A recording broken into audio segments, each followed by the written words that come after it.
আমল, দাস রাজাদের আমল, এই থেকে শুরু করে মোগল আমল পর্যন্ত এসে আমাদের এই উপমহাদেশে যখন মোগল বাদশারা মুসলমানের জন্যে এখানে ইসলামের আদর্শ ঐতিহ্য এটাকে গ্রহণ করেছিলেন, ধারণ করেছিলেন, বরণ করেছিলেন, এবং এই মোগলদের দ্বারাই উপমহাদেশে প্রথম ইসলামের বীজ এটা বপন করা হয়েছিল। যদিও তার আগে মোহাম্মদ বিন কাসেম এবং বখতিয়ার খিলজি, আপনারা জানেন, এই দুইজন আরব থেকে এসে এখানে প্রথম ইসলামের গোড়াপত্তন করেছিলেন। এর আগে উপমহাদেশে মুসলিমের অস্তিত্ব ছিল না। মোগলরা কোথা থেকে এসেছিল, তারা কারা? যে মোগলদের আমলেই উপমহাদেশে মসজিদ এবং মসজিদ তৈরির একটা মহাবিপ্লব সাধিত হয়েছিল মোগল আমলে। আমরা বাগদাদ সভ্যতা সম্পর্কে জানি। মুসলিম দুনিয়ার কেন্দ্র, রাজধানী ছিল বাগদাদ, এটাও আমরা জানি। বাগদাদের পাবলিক লাইব্রেরি, সেখানে 90 লক্ষ কোরআন হাদিস এবং ইসলামের লিটারেচার ছিল, 90 লাখ। বাগদাদের কসরে আবিয়াজ, ইংরেজি তর্জমা করলে হয় হোয়াইট হাউস। কসরে আবিয়াজ, হোয়াইট, তাইলে আজকের হোয়াইট হাউস। এত গর্ব, এত অহংকার, কিন্তু আমরাই শুরু করেছিলাম, এটা আমাদেরই ঐতিহ্য ছিল। বাগদাদ হোয়াইট হাউস এবং বাগদাদের দারুল হিকমা বিজ্ঞান গবেষণা কেন্দ্র, সেখানে বসে যারা গবেষণা করেছিলেন তাদেরই প্রাণ পুরুষ ছিলেন বড় বড় মুফাসসির, মুহাদ্দিস, মুহাক্কিক। আবার তাদের সম্পূরক ছিলেন বিজ্ঞান, আধুনিক জগতের যত রকমের ফ্যাকাল্টি আছে, বিভাগ আছে, ডিপার্টমেন্ট আছে, সবগুলোর যারা পুরোধা, যারা শুরু করেছিলেন এই দারুল হিকমা সায়েন্স ল্যাবরেটরি। এখানে আমরা দেখি মোহাম্মদ বিন জাকারিয়া আল রাজি, আবার বলছি মোহাম্মদ বিন জাকারিয়া আল রাজি, যাকে আজও পুরা দুনিয়া স্বীকার করে চিকিৎসা বিজ্ঞানের জনক। আল রাজির আগে চিকিৎসা বিজ্ঞান সম্পর্কে সুস্পষ্ট কোনো আবিষ্কার, কোনো পন্থা, পথ, পাথেয়, কোনো চিন্তা চেতনা, ধ্যান ধারণা কিছুই ছিল না। মোহাম্মদ বিন জাকারিয়া আল রাজি চিকিৎসা বিজ্ঞানের উপরে প্রথম বই লিখেছিলেন। বইটার নাম ছিল কিতাবুত তিব আল হিকমা। বইটা আরবি ভাষায় ছিল, 70 ভলিউম ছিল। তারই সমসাময়িক আরেকজন জাবের ইবনে হাইয়ান, যাকে আমরা আল জাবের এই নামে চিনি, যিনি অ্যালজাবরা শাস্ত্রেরও জনক, আবার পদার্থবিজ্ঞানেরও জনক। আল জাবের গাছগাছালি, লতা পাতা, ফল ফলাদি এগুলোর উপরে গবেষণা করতেন, যেটাকে বলা হয় হার্বাল চিকিৎসা, হার্বাল মেডিসিন।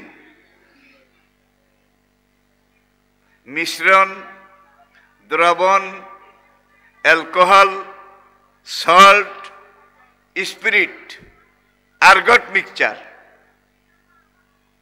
আল জাবের আরেকটা বই লিখেছিলেন, আল কানুন ফি তিব, আল কানুন ফি তিব, চিকিৎসা বিজ্ঞানের মূল পথ এবং পাথেয়। বাগদাদ লুট হওয়ার পরে তারা কিছু নিয়ে গেছে মঙ্গোলিয়া, হালাকু খান, এটা আপনারা জানেন, স্মরণ করাই দিচ্ছি। এরপরে এগুলো ল্যাটিন ভাষায় অনুবাদ হলো, ল্যাটিন, ল্যাটিন থেকে ইংরেজি। আজকেও পশ্চিমী দুনিয়ার প্রত্যেকটা বড় বড় ওষুধ কোম্পানি, ওষুধ কারখানার মধ্যে যেই দুইটা বই গাইডলাইন হিসাবে কাজ করে, পথ দেখায়, সেই দুইটা বইয়ের একটা হলো আল রাজি, তার আল কানুন ফি তিব। আল কানুনটাকে তারা পরে পরিবর্তন করে নাম রেখেছে দি ক্যানন। আল কানুন, দি ক্যানন, ক্যানন অর্থ কামান, আপনারা জানেন। এই বইটা এমন এমন কিছু অসংখ্য অগণিত সূত্র চিকিৎসার ব্যাপারে লেখা আছে, যেই বইটার নিয়ম প্রয়োগ করলে, সেইভাবে ঔষধ দিলে যত রকমের রোগ ব্যাধি আছে এগুলো নির্মূল হয়ে যায়।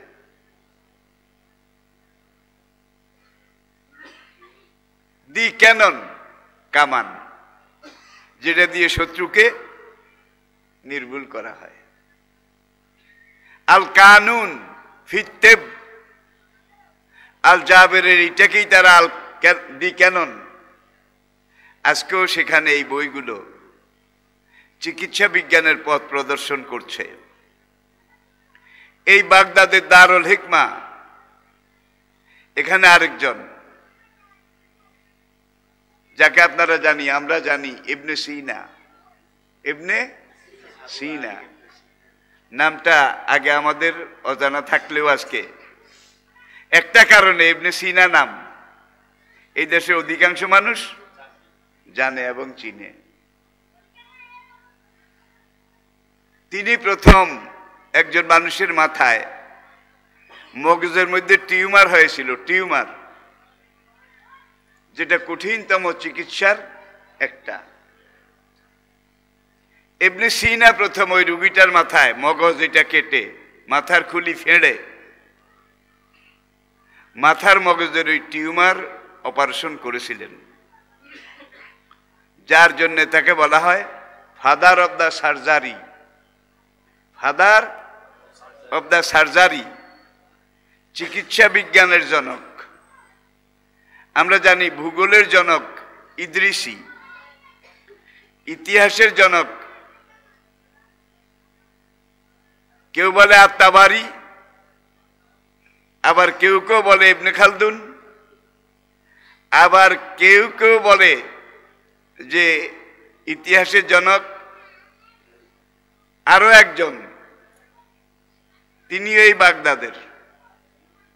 এইভাবে আস্তে আস্তে দেখা যায় 632 খ্রিস্টাব্দে নবীজি চলে গেছেন, 1200 খ্রিস্টাব্দ পর্যন্ত এই 500 বছর জ্ঞানে, বিজ্ঞানে, আদর্শে, ঐতিহ্যে, ভদ্রতা, নম্রতায়, শিক্ষায়, সংস্কৃতিতে, তাহাজিবে, তমদ্দুনে, কালচারে, সিভিলাইজেশনে,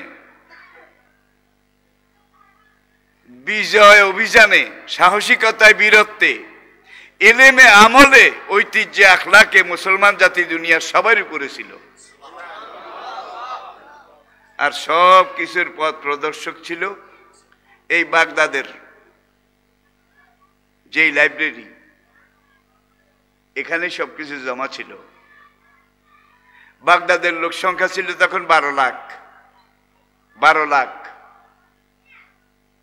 আজকের মতো তো আর এত বেশি মানুষ ছিল না। চেঙ্গিস খানের নাতি হালাকু খান মঙ্গোলিয়া থেকে গোবি মরুভূমি পার হয়ে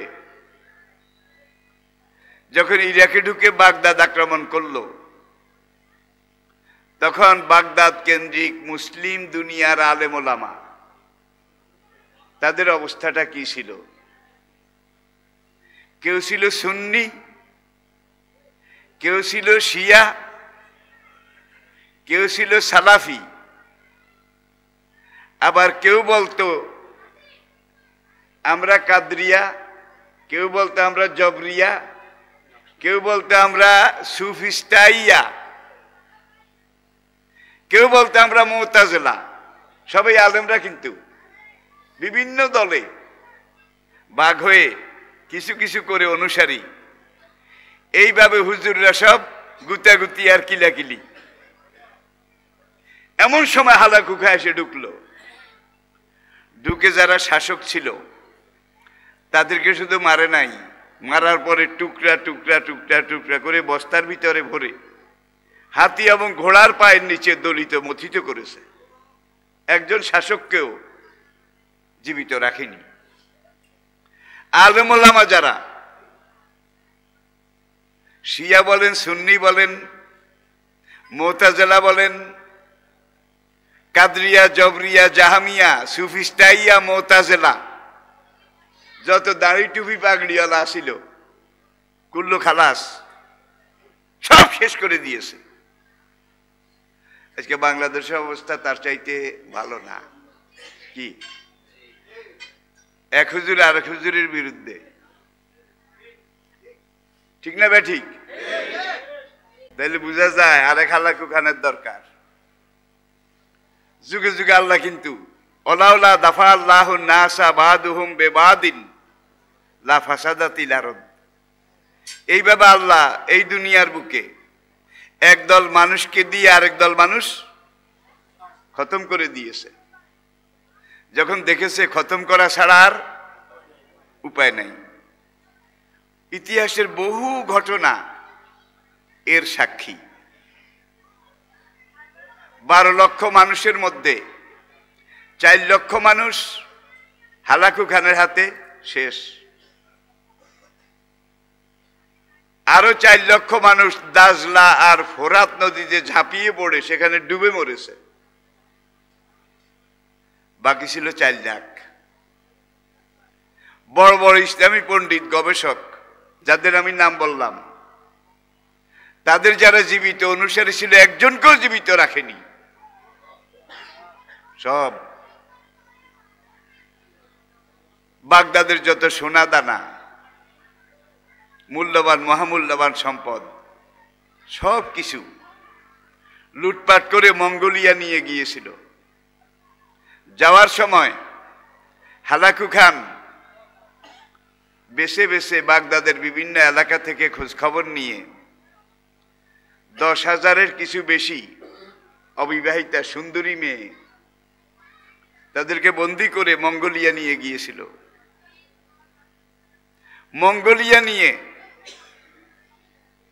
হালাকু খানের আপনজন, নিকটতম লোক, মন্ত্রী, মিনিস্টার, উপদেষ্টা, সেনাবাহিনী প্রধান, মানে ওই টপ গিয়ারের যারা নেতা, তাদের ঘরে ঘরে একজন করে ভাগ করে বিলি করে দিয়েছিল দাসী হিসেবে।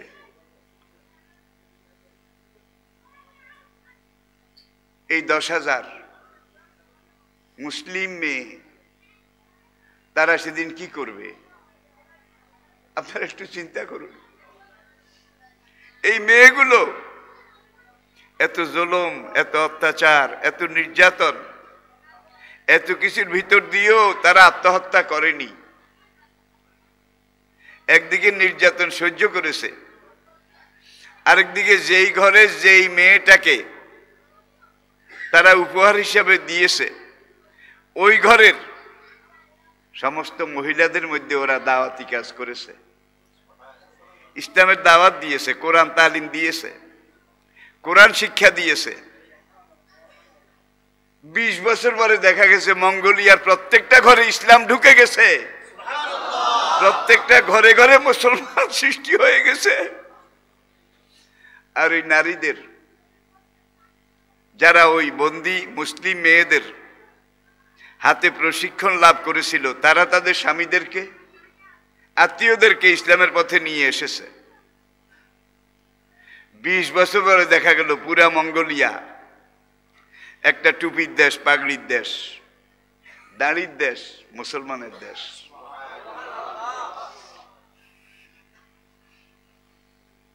এই বেঙ্গল থেকে মোগল, ইংরেজি শিক্ষিত ভাইয়েরাও জানেন, ওলামায়ে কেরাম তো জানেনই। এই বেঙ্গল থেকে মঙ্গোলিয়া, মঙ্গল, এখান থেকে মোগল, তারা এসে আমরা দেখেছি, ইতিহাস সাক্ষী, মোগল রাজা বাদশারা একদিকে শত্রুর সাথে যুদ্ধ করত, শত্রুর মুখামুখি হয়ে জীবন রক্ষার জন্য পালিয়ে যেত। এই পালিয়ে যাওয়ার সময় যেখানে তারা একটা রাত থাকতো, সেখানে তারা একটা মসজিদ তৈরি করত, এক রাত। এই জন্য মসজিদ তৈরি করত যে আমরা চলে গেলেও এই মসজিদটা, এখানে ইসলামের স্বাক্ষর, ইসলামের কেন্দ্রবিন্দু হয়ে থাকবে। ইন্নামা ইয়ামুরু মাসাজিদ আল্লাহি মান আমানা বিল্লাহ, এই আয়াতটা দেখুন। আল্লাহর ঘর, মসজিদ তারাই বানাবে যারা আল্লাহর উপরে ঈমান আনে, রাসূলের উপরে ঈমান আনে, আখিরাত পরকালের উপরে ঈমান আনে। ইন্না আউয়ালা বাইতিন উদিআ লিন-নাস লাল্লাযী বিবাক্কাতিন মুবারাকা হুদাল লিল আলামিন। দুনিয়ার প্রথম ঘর যেটা, প্রথম মসজিদ যেটা, এর আগে দুনিয়াতে আর কোনো ঘর ছিল না, অস্তিত্বও ছিল না। এই জমিনে আল্লাহ রাব্বুল আলামিন প্রথম ঘর যেটা মক্কাতে, কাবা ঘর, আল্লাহর ঘর, এটা দিয়েই দুনিয়া আবাদ আল্লাহ শুরু করেছিলেন। আপনারা এখানে যে মসজিদ প্রতিষ্ঠা করেছেন, গোড়াপত্তন করেছেন, ঠিক সেইভাবে এই মসজিদ থেকে শুধু আজ নয়, কিয়ামত পর্যন্ত, কাল পরম্পরায়, যুগ পরম্পরায়, বংশ পরম্পরায়, মানুষ পরম্পরায় মসজিদটা এলাকার ইসলামের রাজধানী। কি রাজধানী? আলহামদুলিল্লাহ, আপনাদের কাজটা ছোট নয়, অনেক বড়, অনেক বড়। এই মসজিদটার জন্য কোনো ভাই হয়তো জায়গা দিয়েছেন, এরকমই হয়। আবার আমার কোনো ভাই হয়তো মসজিদটা তৈরি করার জন্যে বিশাল একটা তহবিল, এটার যোগান দিয়েছেন। কেউ ইট দিয়েছেন, বালু দিয়েছেন, রড দিয়েছেন, সিমেন্ট দিয়েছেন। আবার এমনও আছে কেউ একজন একটা মসজিদের একটা বিরাট অংশ, যেমন ছাদ, এটা করে দিয়েছেন একা। আবার এমনও আছে পুরা মসজিদটা একজনে করে দিয়েছে। আছে না নাই? আছে। তাহলে বুঝা গেল মুসলমানের আসল জিনিস মসজিদ, মূল জিনিস মসজিদ। মুসলমান জাতির ঈমানের মূল সাক্ষ্য বহন করে মসজিদ, যার জন্যে দুনিয়ার এমন কোন মুসলিম দেশও নাই যেখানে মসজিদ নাই, বেশি আর কম। গতকাল রাশিয়া থেকে 2 জন মুসলমান আমার কাছে এসেছে, রাশিয়া থেকে। তারা ইউটিউবে, নেটে আমার বক্তব্য শুনে খোঁজ নিতে নিতে এই 2 মুসলিম ভদ্রলোক, একজন রাশিয়ার নাগরিক, আরেকজন তার সঙ্গী, আমার ঘরের সামনে এসে, আমি যখন আসলাম, বলে, হুজুর আপনার নাম কি? আমি বললাম এই। আমাকে জড়িয়ে ধরে বলে, বদরপুর কেন্দ্রীয় জামে মসজিদ কোনটা? আমি বললাম এই তো পাশে। আমরা ওই মসজিদের খুতবা শুনি প্রত্যেক জুমার দিন, জুমার পরে আমরা অপেক্ষায় থাকি রাশিয়ার অনেক কমিউনিস্ট তারাও এই খুতবা শোনে। আলহামদুলিল্লাহ, বিরাট একটা ময়দান ইসলামের পক্ষে তৈরি হয়ে যাচ্ছে। কোথায় রাশিয়া? কিছুদিন আগে দিল্লি থেকে এক ব্রাহ্মণ রামকৃষ্ণ মজুমদার দিল্লি থেকে খোঁজ নিতে নিতে আমার ঘরে, পরিচয় জিজ্ঞেস করলাম, নাম জিজ্ঞেস করলাম, বলে যে আমি দিল্লিতে থাকি, ওখানে এক হাই স্কুলের আমি অঙ্ক এবং ইংলিশ এই দুইটা পড়াই, তা আমি আপনার খুতবা শুনি, এই জন্য আপনাকে দেখতে এসেছি। মসজিদ যেমন তৈরি করতে হবে আগামী দিনে আগামী প্রজন্মের জন্য, মসজিদের জন্য ওই রকম সন্তান, ওরকম ইমাম, এরকম ওয়াইজ, এরকম লেকচারার তৈরি করতে হবে। শুধু আপনার এলাকা দেশ জাগবে না, পুরা দুনিয়া জাগবে। পুরা দুনিয়ার মানুষ ইসলামের তাহাজিব, তামাদ্দুন, কালচার, সিভিলাইজেশন, ইসলামের আচার আচরণ, বৈশিষ্ট্য, এগুলো সম্পর্কে অবগত হবে। আলহামদুলিল্লাহ, যেই কাজটা আপনারা করেছেন ছোট কাজ নয়। কোন কোন হাদিসে এসেছে ইসরাফিল যখন সিংহায় ফুৎকার দেবে, কুল্লু মান আলাইহা ফান, সবকিছু বিলীন হয়ে যাবে। প্রথম সিংহা ফুৎকারে কিয়ামত হবে, 40 বছর পরে দ্বিতীয় সিংহা ফুৎকারে হাসরের মাঠ তৈরি হবে, আবার 40 বছর পরে তৃতীয় ফুৎকারে মুর্দারা কবর থেকে উঠবে। হাসরের মাঠের বিচার এটা শুরু হবে 3, 40, 120 বছরের মাথায়। হাসরের ময়দানে যখন মানুষ উঠবে, সঙ্গে মসজিদগুলো উঠবে, এটা আল্লাহর কুদরতের ইশারা হবে। তখন মসজিদটা বলবে, আমার এলাকার মুসল্লিরা কই? ইয়া রব, ওগো রব্বুল আলামিন, আমার এলাকার যে মুসল্লিরা এই মসজিদ তৈরি করেছে, আমার ভিতরে এসে জামাতে নামাজ পড়েছে, তাদের একজনকে বাদ দিয়েও আমি জান্নাতে যাব না। 3 বার তারা যখন এইভাবে খুঁটি ধরবে, আল্লাহ রাব্বুল আলামিন বলবেন রহমতের ভরপুর হয়ে, ফাবে ইজ্জতি হবে জালালি, আমার ইজ্জতের কসম, আমার খোদাইর কসম, আমার শানে জালালিয়াতের কসম। এলাকার যেসব লোকেরা মসজিদ বানিয়েছে, মসজিদ আবাদ করেছে, মসজিদে জামাতে সালাত আদায় করেছে, তাদের সবাইকে আগে মসজিদে ঢুকাইয়া বিনা কষ্টে, বিনা হিসাবে পুলসিরাত পার করে জান্নাতে দিয়ে দাও। পরকালের জন্য বিশাল একটা জীবন বৃক্ষ আপনারা বপন করেছেন, রোপণ করেছেন। আল্লাহ পাক কবুল করে নিন। যেই কোনো কাজ, ভালো কাজ, মসজিদ হোক, মাদ্রাসা হোক, প্রথমে শুরু করাটা একটু কঠিন। শুরু করে দেওয়ার পরে দেখবেন যে এটা আর আটকে না, শুধু কেবল আগায়। ঠিক না বে ঠিক? ইনশাআল্লাহ আপনারা শুরু করেছেন, শুরুটা খুব সুন্দর হয়েছে, পারফেক্ট হয়েছে। মসজিদের কি নাম হবে এটা কমিটির ভাইয়েরা সবার সাথে, এলাকার সাথে, মুরব্বীদের সাথে মত বিনিময় করে, চিন্তা ভাবনা করে ঘোষণা করবেন।